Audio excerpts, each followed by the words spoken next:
Si seulement j'avais un nez vert. Max Lucado. Lucia et Punchinello regardaient par la fenêtre de l'atelier d'Ellie. Comme les autres vémiches, ils étaient en bois. Mais à la différence des autres vémiches, ils ne faisaient pas la queue en bas dans le village. Regarde-les, S'exclama Punchinello, je ne comprends pas. remarqua Lucia étonnée. Comment peut-on vouloir se faire peindre le nez en vert pour être comme tout le monde? Répondit Ellie, sans lever les yeux de son établi.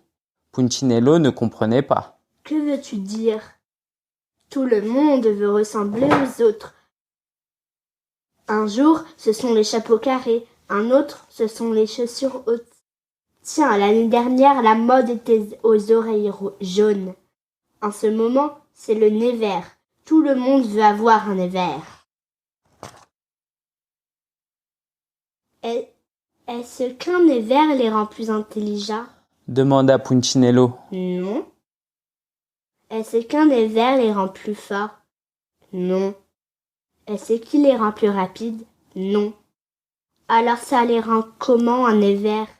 Ellie leva les yeux et sourit. Plus vert. Mais son sourire s'effaça lorsqu'il vit par la fenêtre la longue file de vémiches. Ils pensent qu'ils seront plus heureux s'ils ressemblent à tout le monde. Mais c'est moi qui les a voulus différents. Les taches de rosseur, les longs nez, les yeux clairs, les yeux foncés, c'était mes idées. Maintenant, ils veulent tous être pareils. Pas moi. Dit Lucia. Je suis heureuse comme tu m'as fait. Moi aussi. Renchérit Punchinello. Je n'ai pas besoin d'un nez vert pour me sentir acceptée. Puis il se tut et regarda en direction du village. Mais j'aimerais bien voir de plus près à quoi ressemble un nez vert. Tu viens? Ellie sourit alors que les deux amis se relevaient pour partir. Souvenez-vous d'une chose que je vous ai voulu différent. Leur dit-il. Une fois dans la rue, la file d'attente semblait encore plus longue et les nez encore plus verts. Lucia et Punchinello se frayèrent un chemin dans la foule jusqu'au premier vémiche. Ils les regardèrent entrer les uns après les autres dans la boutique de coloration du nez pour en ressortir fraîchement peints. C'est la dernière mode. Vociférait un vémiche sur le trottoir. Ne soyez pas le seul vémiche à avoir un nez ordinaire. C'est qui, lui? Demanda Punchinello. Lucia haussa les épaules. Je n'en sais rien. Eh bien, c'est monsieur Bernard Branché. Les renseigna un vémiche qui se retrouvait derrière eux. Est-ce qu'il tient le magasin de peinture du nez? Demanda Punchinello. Entre autres. Expliqua le vémiche. L'idée du nez peint, ça vient de lui. Les chapeaux carrés, les chaussures hautes et les oreilles jaunes, c'était lui aussi. La dernière mode, c'est son truc. Il décide de ce qui est branché. Il est génial, non?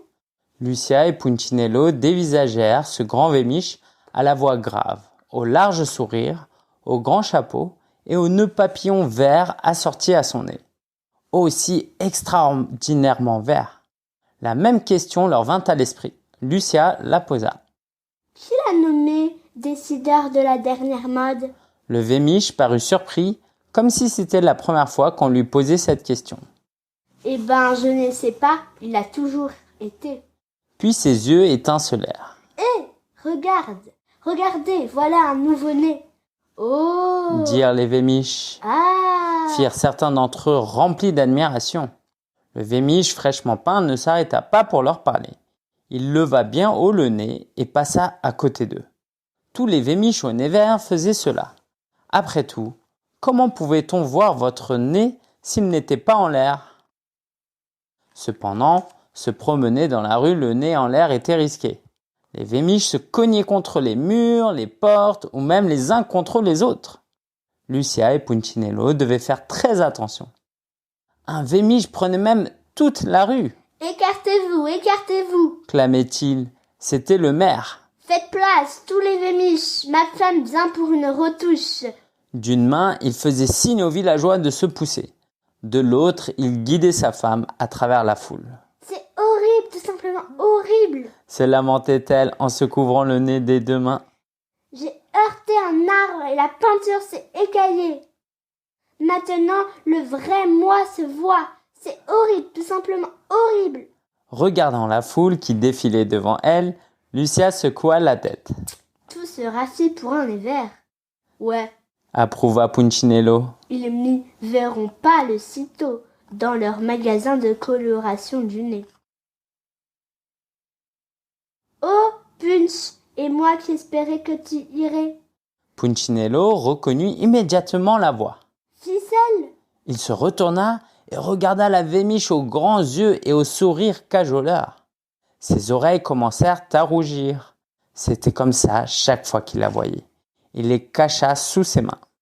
pourquoi ne te peins-tu pas le nez, Punch?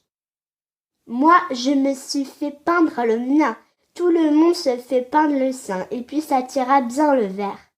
Ficelle se pencha et lui toucha le bout du nez. Le tien est tellement mignon. Sur ces mots, elle fit demi-tour et s'éloigna. Ah, bientôt. Lança-t-elle d'un signe de la main. Punchinello laissa glisser une main de son oreille vers son nez. Il tourna la tête et observa son reflet dans une vitrine. Lucia dut le saisir par le bras pour attirer son attention. Allez, Punchinello, on y va? En passant devant le magasin, il remarqua Bernard Branché, qui examinait son nez dans un petit miroir de poche. Une fois chez lui, il fit de même. Je ne l'avais pas remarqué. Je ne l'avais jamais remarqué. C'est vrai que mon nez a l'air pâle. Le lendemain matin, Punchinello se promena dans la rue avec ses amis Copo et Flippo. Tu y penses sérieusement? Demanda Copo. Un peu, oui. Répondit Punchinello. On dit que la peinture pique le nez Avança Copo. et qu'elle sent mauvais. Ajouta Flippo. On peut se prendre les pinceaux dans les yeux Renchérit Copo. et ça ne part qu'avec du papier vert. Flippo hocha la tête. Chut! Punchinello mit un doigt sur ses lèvres et leur indiqua de la main une grande foule de vémiches au nez vert attroupés sur la place. Il se passe quelque chose. Le maire se tenait sur une estrade, sa femme au nez fraîchement repeint, et Bernard Branché se tenait à ses côtés. Bienvenue à tous au premier rassemblement du Nasal Club des Vémiches. Déclara-t-il. Votre verre rutilant vous offre le privilège d'être un Vémiche branché. Comme s'il s'était donné le mot, les vémiches se mirent à se caresser le nez. Vous êtes sublimé, vous êtes super, vous êtes blasphémé, vous êtes vert. Fier de ses rimes, le maire sourit et les vémiches applaudirent. Tout cela, nous le devons à Bernard Branché, Hurla-t-il pour couvrir le bruit. le pionnier du petit pain. Et tout le monde redoubla d'applaudissements. C'est grâce à vous que les gens m'aiment. Lança quelqu'un. J'ai plus d'amis. Cria un autre. Avec un nez vert, je suis un meilleur Vémiche. Clama un troisième. Le maire passa une médaille autour du cou de Bernard Branché.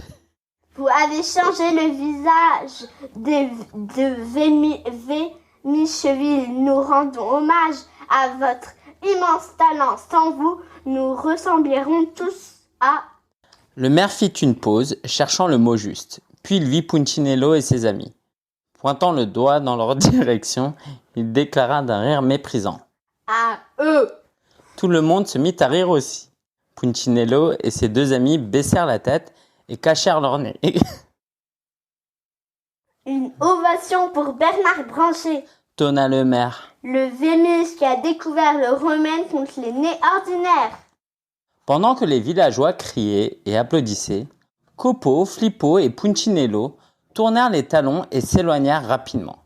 Ils ne s'arrêtèrent qu'une fois arrivés devant le magasin de coloration du nez. Quelques minutes plus tard, ils remontaient tous les trois l'avenue Vémiche, le nez peint.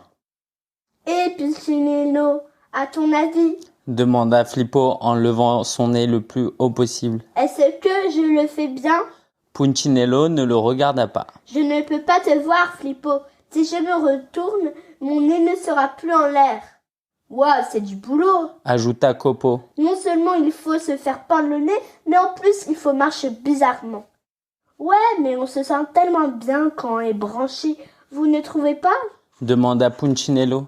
Et ce fut le cas pendant quelques jours. Ils passèrent leur journée en compagnie des autres nez verts. Et ils se rendirent chaque semaine chez le nasicure pour un polissage de nez. Ils achetèrent des cache-nez pour les jours froids et des parapluies couvre-nez pour les jours pluvieux. Ils lurent tous les trois le livre de Bernard Branchet, Un nez pour gagner. Ce qu'ils préféraient par-dessus tout, c'était tordre le nez devant les vémiches non peints. Un jour, alors qu'ils se sentaient particulièrement satisfaits d'eux-mêmes, Flippo dit à Punchinello. Je me demande comment on peut encore se passer d'un nez vert. Punchinello renchérit. Sans nez vert, on a l'air tellement quoi? L'interrompit une voix. C'était Lucia. Punchinello se sentit gêné. Cela fait un moment que je ne t'ai pas vu, dit-il. Cela fait même très longtemps que tu n'as vu personne à part toi-même, répliqua-t-elle. Il fit mine de répondre, mais se tut. Ce qu'elle venait de lui dire l'ennuyait, et ce qu'il vit plus tard l'ennuyait plus encore. C'était le lendemain matin, alors qu'ils entraient dans Vémicheville. De l'autre côté de la route se tenait un Vémiche avec un nez rouge. Il devrait se mettre à la page, commentèrent-ils. Mais ensuite, ils virent un autre Vémiche avec lui aussi un nez rouge, puis un troisième et un quatrième. Lorsqu'ils atteignirent le centre du village, ils se retrouvèrent entourés de Vémiches au nez rouge, et ceux qui n'avaient pas le nez rouge faisaient la queue pour se le faire peindre. « Approchez donc !» criait Bernard du haut des marches de sa boutique. « Les nez verts ne sont plus dans le cou, les nez rouges sont dans le vent. » Mais on vient juste de se faire peindre le nez en vert, lui dirent-ils. Pas de problème, répliqua-t-il. Notre rouge couvrira le vert. Approchez, mettez-vous à la mode. Les trois amis se regardèrent tristement. Et nous qui croyons justement être à la mode, gémit Copo. Que pouvait-il faire sinon rejoindre la file d'attente et se faire peindre le nez en rouge? Pendant quelques jours, ils furent comme tout le monde, jusqu'à ce qu'un matin, ils voient un Vémiche au nez bleu. Oh non, se dirent-ils. Pas encore. Alors ils changèrent de couleur, mais il ne fallut pas longtemps pour que les nez bleus se démodent et que les nez roses soient à la mode. Puis le rose devint démodé et le jaune fut à la mode. Puis le jaune devint démodé et l'orange fut à la mode. Bientôt, Punchinello et ses copains eurent tellement de couches de peinture sur le nez qu'ils ne se rappelaient plus à quoi leur nez ressemblait vraiment. Cette fois-ci, c'était la bonne, dirent-ils le jour où ils sortirent du magasin avec un nez orange. Mais ils se trompaient une fois de plus. J'en ai vraiment assez, se plaignit Copo en voyant un Vémiche peint en violet. J'aimerais retrouver mon nez ordinaire. Les trois amis étaient assis sur un rocher, la tête baissée. Moi aussi, approuva Punchinello. J'aurais dû écouter Ellie. Tu crois qu'il acceptera de nous aider? Demande-lui. Ils se retournèrent tous les trois au son familier de la voix. Lucia, firent-ils. Il demande de vous nouvelles tous les jours, leur dit-elle. Il est en colère, voulut savoir Punchinello. Triste mais pas en colère. Punchinello leva les yeux vers la maison d'Ellie perchée sur la colline. Il m'envoie te chercher, reprit Lucia. Est-ce que je peux emmener mes amis? Bien sûr. Tu viendras avec moi? Volontiers. C'est ainsi que les quatre amis gravirent le long sentier conduisant à la maison d'Ellie. Lorsqu'ils atteignirent le sommet de la colline, Ellie sortit de son atelier et commença à marcher vers eux. Il les rejoignit dans la cour. Il examina leurs nez un par un. Vous avez essayé d'être comme tout le monde, hein? Punchinello fit oui de la tête. Avez-vous réussi? Pas vraiment. Chaque fois qu'on était près du but, quelqu'un changeait les règles. C'est comme ça. J'ai mal au cou à force de lever le nez en l'air, ajouta Copo. Vous n'êtes pas fait pour marcher ainsi. On veut juste redevenir comme nous-mêmes, dit Flippo. Je suis contente d'entendre cela. C'est possible? demandèrent-ils. Bien sûr que oui. Répondit Élie. Je vous aiderai toujours à être vous-même comme je vous ai fait.